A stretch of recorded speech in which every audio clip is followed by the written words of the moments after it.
The most feared man in the city was dying alone, and the only sound in his enormous house was a clock no one had bothered to stop.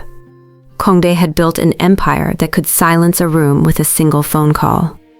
Men who owned banks had lowered their eyes when he entered, and now he lay in a bed the size of a small boat, in a mansion of glass and pale stone, listening to a silence so complete he could hear his own breath rattling in the dark.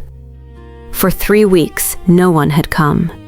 Not the partners he had made wealthy, not the men who once called him brother across long dinner tables. The moment the word spread that Kongde was dying, they had all gone quiet, the way water goes quiet after a stone sinks. They drifted toward lawyers and bank accounts where his fortune was already being measured and divided. And one by one the doors of his great house had closed until the halls that once roared with power stood as empty as a church at midnight. Kongde had commanded fear his whole life. He had believed fear was a kind of love. And now, at the end, he was learning the cruelest lesson a powerful man can learn. Fear does not sit beside you when you are dying. Fear puts on its coat and leaves the moment it is no longer afraid of you. Only the staff remained, because the staff were paid to remain. They moved through the far rooms like careful ghosts, and most of them avoided the east wing entirely. There was something unbearable about that room, about watching a giant become small. All of them avoided it, except one. Her name was Lulu, and she was the woman who changed his sheets and lowered his lights and spoke to him softly, even when he had no strength left to answer. She had come from far away, from a warm place he would never see, carrying almost nothing but a quiet, stubborn dignity that the cold of that house had never managed to freeze.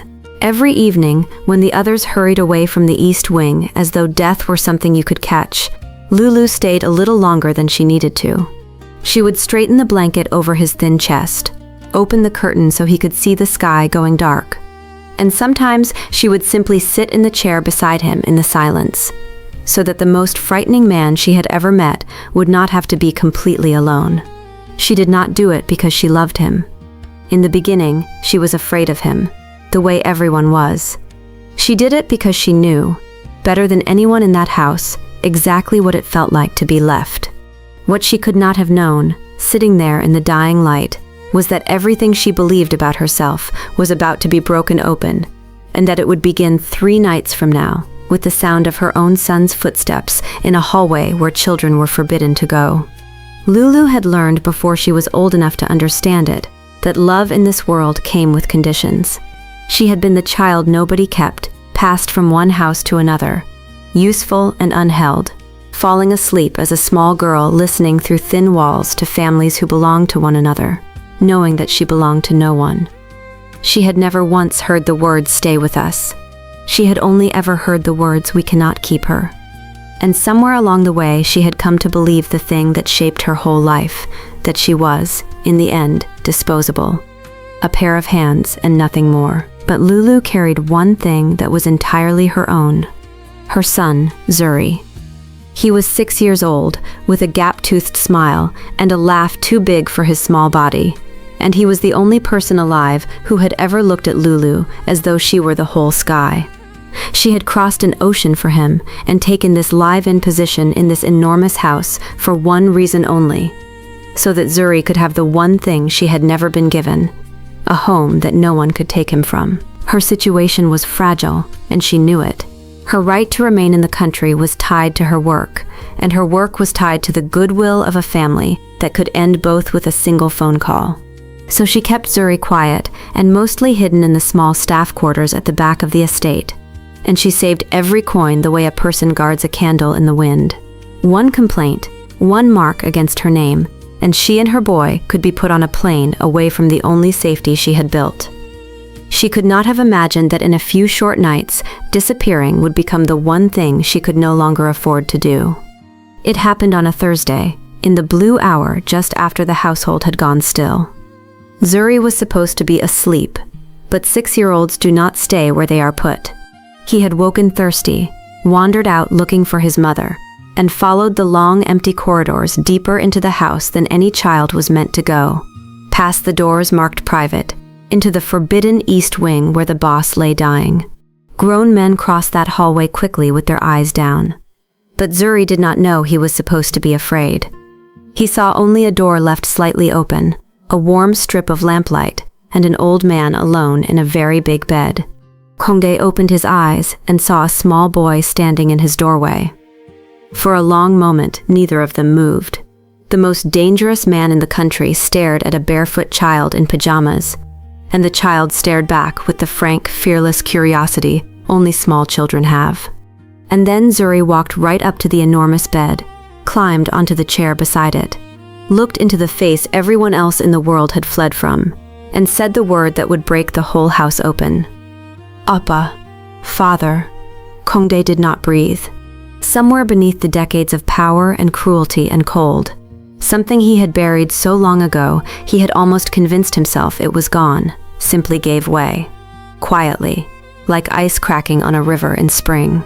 His eyes, which had frightened kings, filled with tears he had not shed in longer than he could remember. And in a voice barely above a whisper, the dying boss asked the boy his name. Kongdae did not idun. She had gone looking for Zuri with panic climbing her throat, and followed the trail of small footprints toward the one place she prayed he had not gone. When she reached the door of the east wing, she froze. Her son, the one thing she could not afford to lose, was sitting on the bed of the most feared man in the country, and that man was crying. Lulu stepped in fast, hands out, an apology already tumbling from her lips, certain that this was the mistake that would put her son on a plane. "Please," she said, her voice shaking. "I am so sorry," he wondered, "please." But Kongdae lifted one trembling hand. Not to strike, only to stop her. "Leave him," the old man breathed. "Please, just for a little while, leave the boy." And Lulu, understanding that she was standing in a moment she did not yet have words for, slowly lowered her hands and stayed. Everything in the great cold house began, very quietly, to change. Kongdae, who had waited 3 weeks for a single visitor and received none, now waited every day for the light footsteps of a poor maid's child in the hall. He asked for Zuri the way a man dying of thirst asks for water. Each evening the boy would come, and the giant would soften, listening to Zuri's small stories about beetles and clouds. A dry, cracked laugh no one in that house had heard in years, and Lulu was always there, in the chair by the door, close enough to reach her son in a single step. If you are watching this from somewhere far from a cold northern city like that one, from a warm country or a small town on the other side of the world, tell me in the comments where you are listening from tonight, because Lulu was a long way from home too, and she would have liked to know that someone, somewhere, understood what it meant to be a stranger in a house that was not yours. There was one other person who noticed the change in the house. A man who noticed everything, because noticing was his profession.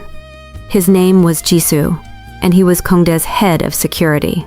A disciplined, guarded man in his late 30s who had spent years standing at the edges of rooms, watching everyone, letting no one close. He wore his stillness like armor. The other staff found him cold. Lulu found him unreadable, and in all her time in that house, she had never once seen him smile. What no one knew was the grief Jisoo carried, and the vow he had built his life around because of it. Years before, he had been responsible for someone he loved, and he had failed to keep them safe, and he had lost them. Over that loss, he had made himself a promise as hard as steel. Never again would he let himself be the person another human being depended on. Never again would he let his own heart become the thing that got someone hurt. So he had chosen a life of duty, without attachment, belonging to no one. And then, on the very surveillance feeds he used to hunt for threats, Jisoo began to watch a maid sit night after night beside a dying man, simply so that man would not be alone. He told himself it meant nothing, but he found his eyes returning to that one feed, to the small figure of Lulu in the chair by the door, and something he had buried under years of discipline began, slowly and against his will, to ache back to life. But not everyone was moved by what was happening in the East Wing. One man watched it with a cold, growing dread. Taesung was Kongdae's nephew, and he had spent his whole life waiting for this house to become his. He was in his early 40s, sharp and impeccably dressed, with the tight control of a man who never allowed himself to be seen wanting anything. As a boy, he had been taken in by his uncle, not out of love, but out of use. Kangdae had needed someone of his own blood to carry the ugliest parts of the family business, and he had shaped Taesung into exactly that, hard and useful and obedient, without ever once telling him he was loved. He did not see love when he looked at Lulu and Zuri. He could not let himself see it. For 40 years, Taesung had made a private bargain with the emptiness inside him. If he gave everything, if he became precisely what his uncle needed, then one day the empire would be his, and that inheritance would be the proof, at last, that he had been worth keeping. And now, at the very end, he watched that maid's child receive freely, in a matter of days, the one thing Taesung had begged for silently his entire life. So he saw a Khan at a deathbed, a penniless woman positioning her son to steal an old man's fortune. And Taesung began, with the patience of a man who believed he was protecting everything he had sacrificed for, to plan how he would remove her. He pulled her file, her contract, her residency papers, and learned how little standing she truly had, how easily a woman like that could be made to disappear. In his mind, he was not being cruel. In his mind, he was saving his family from a thief. For a little while, though, there was something in that house that looked almost like happiness. In the evenings, Zuri would run to the east wing, and Kangdae would be waiting, propped against his pillows, his eyes brighter than his failing body had any right to make them. And once, when the boy fell asleep mid-sentence against his arm, the old man sat perfectly still for an hour, so as not to wake him, staring at the ceiling with an expression between grief and gratitude, as though he were being given back a piece of a life he thought he had lost forever. Lulu began to soften too. The fear she had carried into that room slowly loosened its grip, and she began to see, beneath the frightening reputation, a lonely person at the end of a hard life. And in those same quiet weeks, something began to shift between Lulu and Jisoo. One cold evening, walking back across the dark grounds, Lulu was shivering, and without a word, Jisoo took off his own coat and settled it over her shoulders, then walked ahead so she would not have to thank him. Another night, when a senior member of staff spoke to her sharply, Jisoo appeared in the doorway and simply stood there until the man remembered urgent business elsewhere. He never explained himself. He only, quietly, made her life a little safer, and then withdrew before she could get close enough to see him clearly. Lulu noticed. She noticed the coat, still warm from his shoulders. She noticed the way this closed man was somehow always nearby when she needed someone to be. One night their hands nearly touched, reaching at the same moment for the same fallen scarf in a doorway. Both of them stopped. Both of them pulled back. And in the charged silence that followed, Lulu understood, with a jolt of fear, that she was in danger of caring for this man, and that caring, for a woman with everything to lose, was the most dangerous thing of all. Night Everything Changed began with a sound at the front gate. Lulu had been sent to bring a tray to the security room, and through the tall windows she saw a car pull up, and an old, elegant man step out of it. He was well past 70, leaning on a cane, and there was something in the way he looked up at the house, with longing and grief, that made Lulu stop and watch. This was no stranger. This was a man who had loved this house once. And she watched Taesung walk out to meet him at the gate and speak to him gently, with a practiced, sorrowful expression, and she watched the old man's shoulders fall. After a few minutes, the visitor turned, climbed slowly back into his car, and was driven away. He never came inside. Lulu did not understand what she had seen until Jisoo came and stood beside her at the window, his jaw tight, and told her the truth in a low voice. "That man," he said quietly, "was Kangdae's oldest friend. He has come to the gate 4 times. Taesung turns them all away. He tells them the boss wants no visitors. He has been doing it for weeks, to everyone." Lulu felt the floor shift beneath her. The empty house, the 3 weeks of silence. The abandonment that had broken Kangdae's heart and taught him that all his power had bought him nothing. None of it had been real. It had been one man, standing at a gate, telling careful lies, building a wall around his uncle so that he alone could control who came near and how the fortune would be divided. It was not a deathbed. It was a cage. That same night, Lulu learned the second truth, the one that broke her heart. Kangdae had asked her to fetch a wooden box from the high shelf of his private dressing room. And when the lid slipped open in her hands, she found inside it a pair of very small, very worn child's shoes, and beneath them a faded photograph. In the photograph, a much younger Kangdae who was smiling, held a little boy on his shoulders, a boy about Zuri's age. And Lulu understood, all at once, everything. The tears on the first night, the word that had broken him open. Kangdae had once had a son of his own, and he had lost him long ago. And he had buried that unbearable grief under 50 years of power because it was the only way he had known how to survive it. Lulu was still holding the small shoes when Kangdae spoke. He was more lucid that night than he had been in weeks, and his eyes, when he looked at her, were clear and unafraid. He told her about the boy in the photograph in a voice worn smooth by grief, how he had let the loss turn him to stone, how he had built an empire of fear because fear was easier than sorrow. And then he took Lulu's hand in both of his trembling ones. "Let me be his Appa," Kangdae said, and the tears he had hidden for decades ran freely now, for whatever days I have left. "Let me be his father, and I will make certain that boy, and you, are protected long after I am gone. I have spent my whole life taking. Let me, at the end, give something to someone who never asked me for anything." And in that moment, Lulu understood that her whole way of surviving was over. Her entire life she had stayed safe by staying invisible. But she was not invisible anymore. She had become the guardian of the one thing in that house more powerful than money, a love that could not be bought. Staying small would not protect them any longer. It would get them destroyed. If she wanted to protect her son and this broken old man who had finally chosen them, she was going to have to do the one thing she had spent her whole life avoiding. She was going to have to be seen.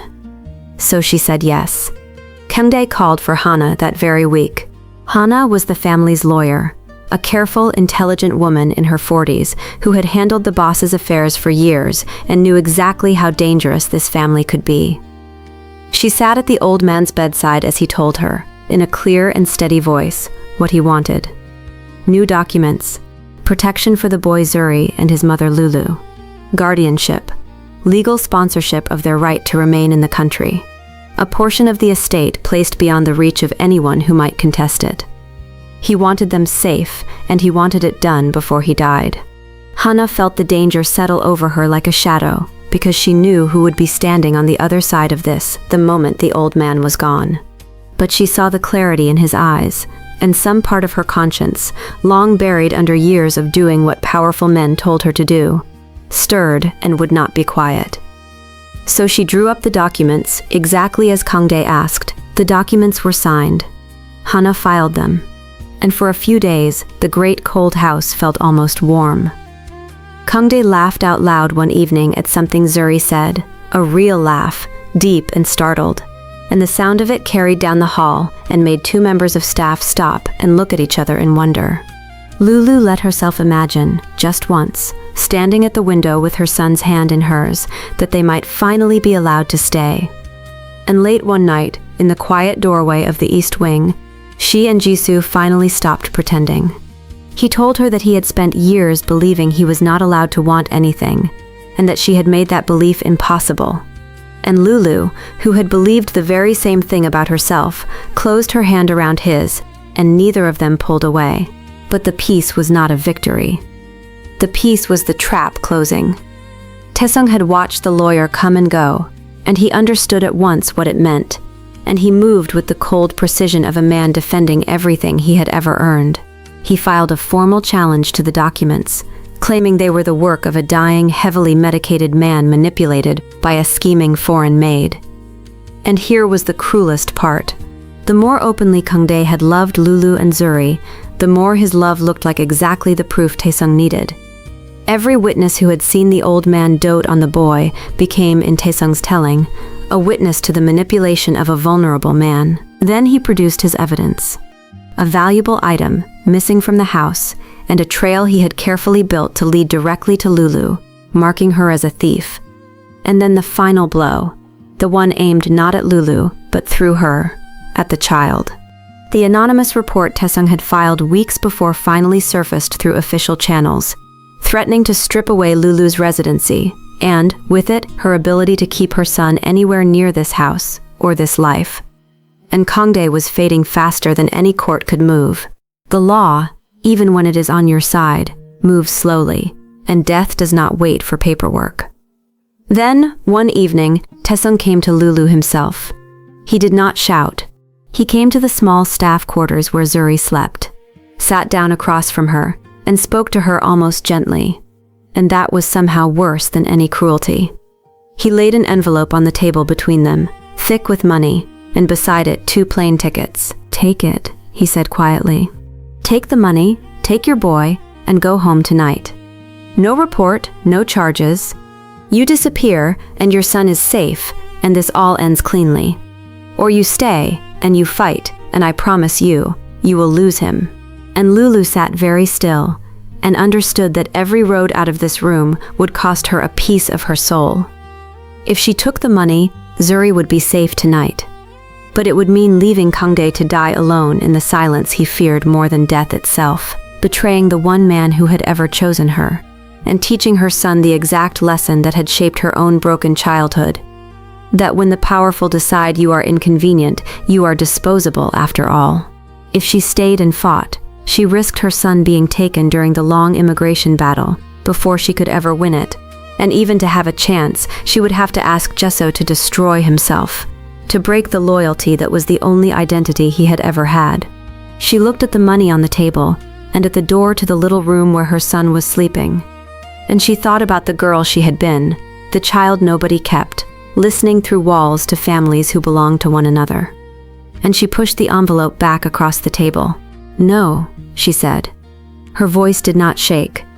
"I have spent my whole life disappearing so that people would let me stay.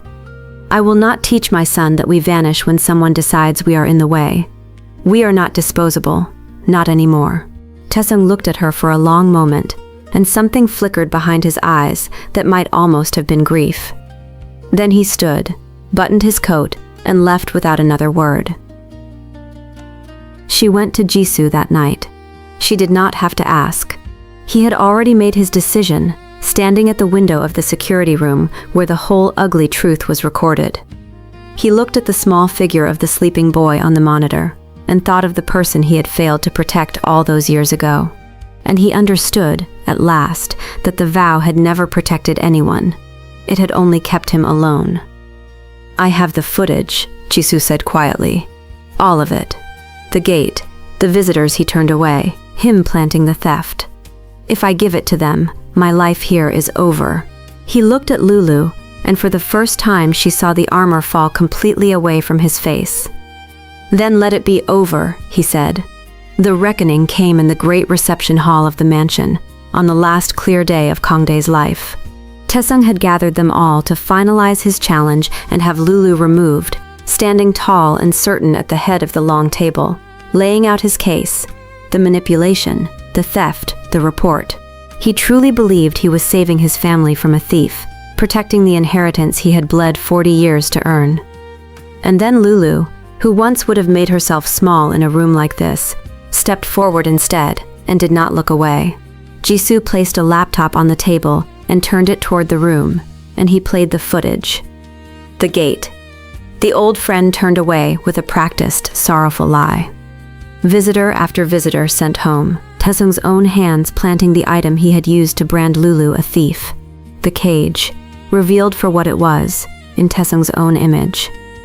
Then Hana rose, and with her conscience finally louder than her fear, she swore before them all that Kangdae had been lucid and certain when he signed, that there had been no manipulation, only a dying man's honest last wish.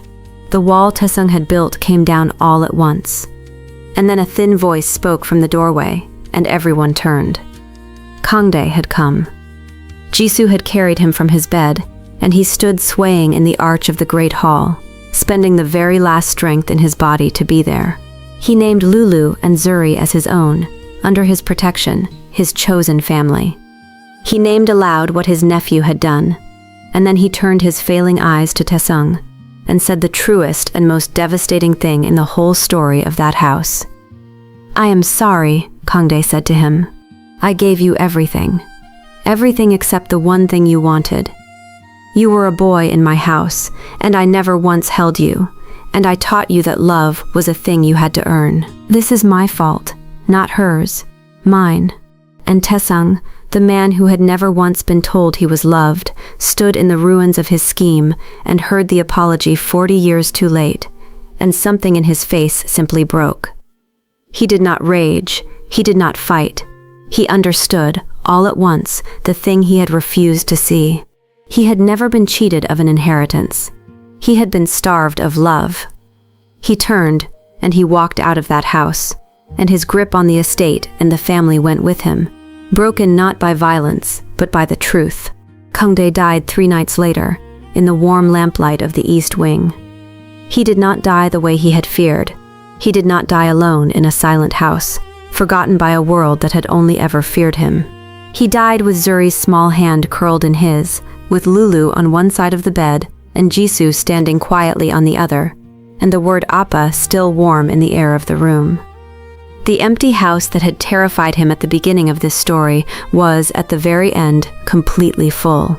And if you have ever sat beside someone you love as they left this world, and known that your being there was the only thing that mattered, take a moment now, before the story ends, to subscribe, in memory of every person who deserved not to die alone. Zuri's future was secured. The documents held. The threat over the boy's head was gone, and the country that had nearly sent him away became at last a home no one could take him from. Jisoo did not leave. Stripped of the duty he had hidden behind for so many years, he found he no longer needed it, because he had finally chosen to protect someone, not because he was paid to, and not because he was afraid, but because he wanted to. He chose Lulu, openly, and became the man he had sworn all his life he could never be again. As for Taesung, there was no prison for him, and no revenge. His punishment was quieter and far heavier. He was left to live with the truth, to carry for the rest of his days the knowledge of what he had thrown away, of the apology that had come too late, and of the love he had been standing beside the whole time without ever once reaching for it. And Lulu, the girl nobody kept, the child who had learned she was disposable before she was old enough to spell the word. She stood at the window of a house that had once frightened her, with her son's hand in hers and a good man at her side. And she understood at last the thing it had taken her whole life to learn. She had never been disposable. She had only been waiting for a moment worth refusing to disappear for. And when it came, she had stood and been seen. Nobody visited the dying Mafia boss, because all his power had ever bought him was fear. The only person who ever truly reached him was a small boy who wanted nothing from him at all, and simply called him father. If this story stayed with you, tell me in the comments. Was it love that saved him in the end, or was it finally being brave enough to be seen?